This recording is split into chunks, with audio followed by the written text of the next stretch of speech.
LSU going to Tuscaloosa, Alabama. Alabama favored by 3.5 points.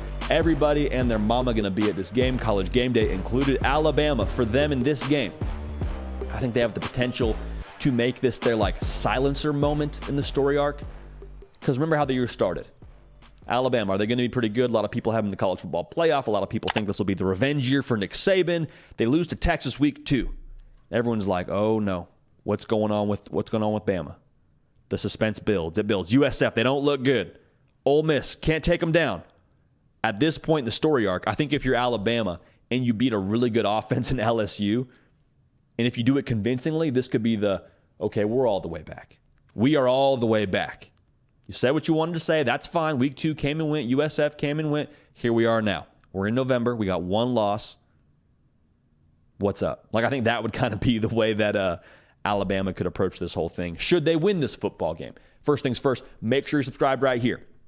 If you're watching this video as a one-off video, it's from our live show, which we do Tuesday, Wednesday, Thursday, 11 a.m. Eastern. Make sure you're subscribed so you don't miss a minute of what we got going on right here on this show, The Hard Count, on the On3 YouTube channels. Hit that subscribe button for me. We appreciate y'all in advance for doing that. Now, when it comes to LSU, LSU, I think, by the college football public has kind of been treated as the middle child. LSU, hey, pretty good, not making the college football playoff. So we think right now with 2 losses. Yeah, offense is really good. Defense leaves a lot to be desired. Jaden Daniels, maybe he's a Heisman guy, but they kind of get overlooked for the Georgias.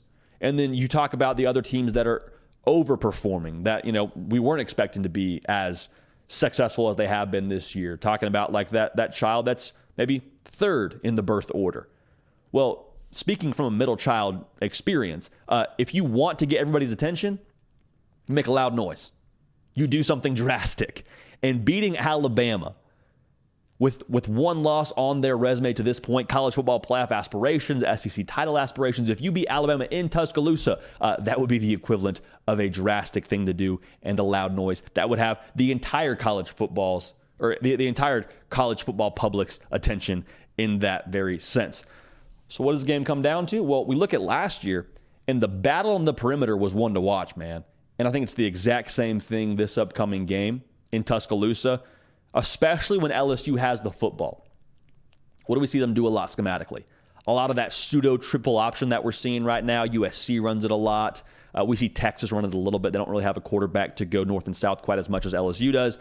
But the whole situation where you got a read option and you're reading that defensive end, and that's kind of your give key. And then the equivalent of what would be your pitch key is the next defender down, that safety that probably rolls up and is playing the offensive weapon that comes across the formation for you and is like your outlet. So at that point, you're in conflict with, do we give it? If we don't give it and we pull it, do we throw it, or do we get north and south as a quarterback? So kind of that modern triple option that we're seeing a lot.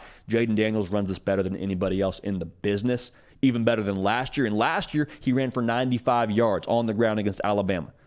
The burden of proof, as much as Alabama's probably talked about and favored in this game, the burden of proof is still on Alabama to be able to show they can stop that. If I'm Mike Denbrock, I'm saying, Jaden, let's run this till we're blue in the face, brother. Let's make them stop that. And last year, it was Brian Branch that was playing on the edge a lot, trying to stop the third option of that triple option, trying to defend that pass. This year, I think you'll see a fair amount of Caleb Downs. True freshman, 5-star true freshman, mind you. Dude is a stud.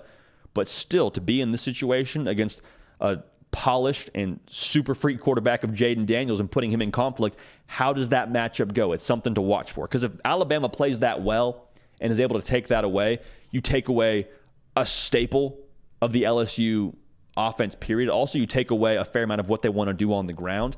And if you can kind of minimize them on the ground, then you're able to give more attention on the back end to all these weapons that LSU has.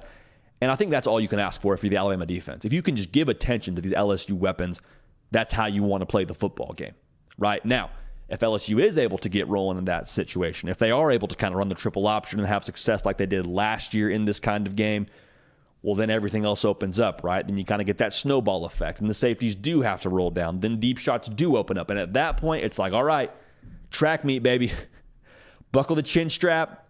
Hope you brought the hard hat and lunch pail. Hope you got the track spikes tied all the way up because we're about to score 40. Here we go. And then you ask your offense with Jalen Milroe to match that. I don't know that you want to win that way. I think you could win that way if you're Alabama, but I don't think that's the situation where you would really like that game to go in that fashion. So something to watch for within that matchup here. If Alabama is able to kind of manage that run game of LSU, there's the quantity of weapons situation we talked about with LSU in a one-off video yesterday. They have so many guys that can hurt you. And that was the same thing that hurt Alabama early in the year, week 2 against Texas, was the Xavier Worthy gets his, Adonai Mitchell gets his, Jatavian Sanders gets his, all guys for Texas that ate greedy in that game. I think that has to be the same thing for LSU in this football game. It has to be family style kind of eating for LSU. Kyron Lacey had a big game, and Malik Neighbors played well. Yes, and Ryan Thomas played well. How does Alabama go about addressing those weapons? I want to see it in this game. Because I think if one guy hurts you, great, you'll live with it. You can manage one guy being the go-to for you against Alabama. But if it's multiple guys, well then, just like I said, a lot of points scored, track meet style, here we go. Jalen Milroe's shot clock in this game is something I'm watching very, very closely. Because like LSU in the secondary, man, they are two things you do not want to be. Injured and bad. Like, no shade on LSU. LSU, like, we love y'all, man. We love y'all. We had a lot of y'all be a part of this show, but we're all on the same page here. We're going to call a spade, tell the truth Tuesday. The secondary has had issues. Does not look like last year's LSU. And they've got a lot of guys dinged up in the secondary, a lot of guys that will not be available on this defense in this football game. And Alabama, yes, they want to run the football. Yes, they want to get downhill. But the real haymaker for Alabama, their knockout punch of sorts, is when they push the ball deep to Jermaine Burton, to Isaiah Bond. We saw that against Tennessee. Saw that against A&M. That is their silver arrow, if you will, that they can hit on. So for LSU, I'm seeing this mismatch on the back end, and I'm like, all right, y'all, hey, this might have to be the game where like you let Harold Perkins be Harold Perkins. And I understand there's a thought around his draft stock. There's a thought of how good he is in coverage, and I think you still want to have that available and you want to utilize that when you can. But like, let's be real here. Harold Perkins has the opportunity to take over football games. And for LSU to be able to stay in this football game, you have to get after Jalen Milroe. Alabama's not a quick game kind of football team. They're a football team that wants to, just like I said, drop back, let the play develop, throw some missiles deep. So if he launches those missiles deep, I don't think you like your matchup, but if you can affect the launch point, if you can get to Jalen Milroe, then you have a chance to stay in it. Then you have a chance to be able to impact this football game on the defensive side of the ball and not just kind of take your lumps. Then you can really hang with them. So I think you got to cut Harold Perkins loose in this game, to be real. Something to watch for within that now. When it comes to the subplot within this game, there's going to be a lot of plays here for Jalen Milroe where it's something into nothing opportunity plays. Like he breaks contain, guys chasing after him. Going to be a sack? No, it's going to be a first down because Jalen Milroe is a really good athlete and he's getting north and south and picking up 8 yards when you need 7. And it's a first down for LSU or for Alabama, and LSU still on the field defensively, and they're getting worn down. For Harold Perkins, I think one, he's going to be the guy matched up against Jalen Milroe. I think he's going to spy Jalen Milroe. So that's, I think, the first thing we got to talk about. Second thing is, if you're Harold Perkins, can you force those something into nothing plays to, one, I guess, be a negative play would be the way you'd like to live if you're LSU. But even more so, like, if you just force him to throw it away, if you just force him to throw an incomplete pass and have it be one of those plays that don't hurt you, you kind of limit the special factor that Jalen Milroe has to him with his legs and neutralize that, then you keep yourself in this football game. Then you give yourself a chance.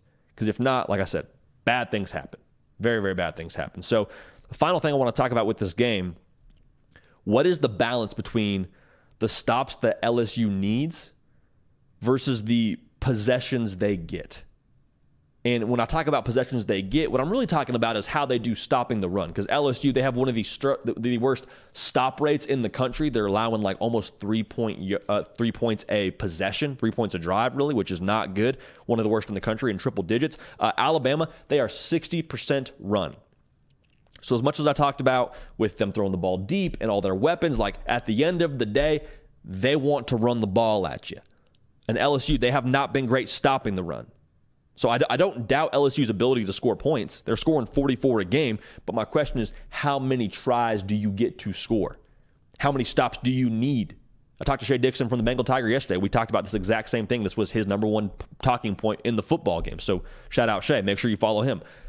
The stops that LSU gets equate to opportunities for them to score. How football works, right? But the thing within this now, the way Alabama runs the football, even if LSU gets a stop, let's say Alabama drives the ball, 60 yards, they settle for a field goal. Well, how long did that 60 yards take off the clock?